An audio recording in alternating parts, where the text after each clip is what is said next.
Hello mga idol, so derita mga idol, nagpagupit si idol. Pagupit siya og number 58 high cut.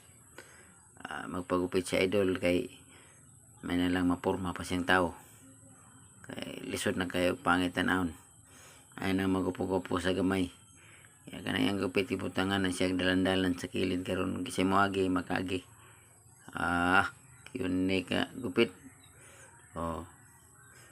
Guwapo na kina siya idol niya. Mas maayo man ginang magpagupit kay kung bagong henerasyon, bagong muka.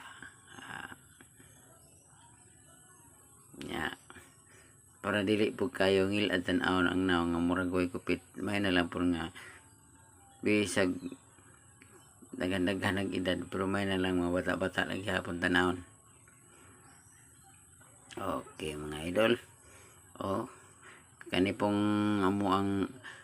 pong barbero mga idol. Mao pinaka maayo mo gupit diri. Mao ni pinaka master mo gupit. Mao ni ginapangita sa mga tao. Maayo kini sa magupit ug kung sa imong request mao gina iyang himuon. Mao ni barber nga pinakamaayo sa agusan. Okay. Tanawan niya mga idol. Oops, ayagi lihok dol kay basig di tarong nagupit. Mapangit gina karon.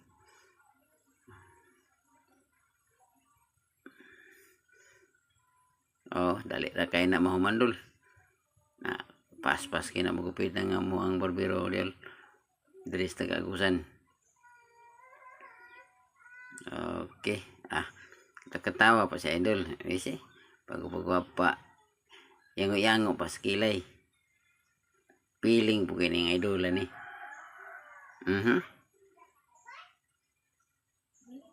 Gwapo na kadol.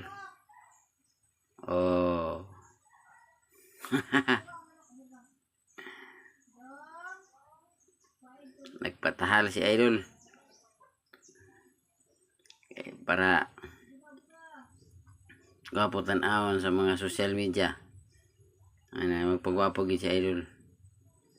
Unya ni gawasan niya di na siya mailhan siyang asawa. Nagwapo naman. Atsop kini magupit nga mo ang barbero dol. Master man ni pinaka master. Di gyud ko magpagupit og lain diri ra gyud kay kanimo ihawd kay magupit.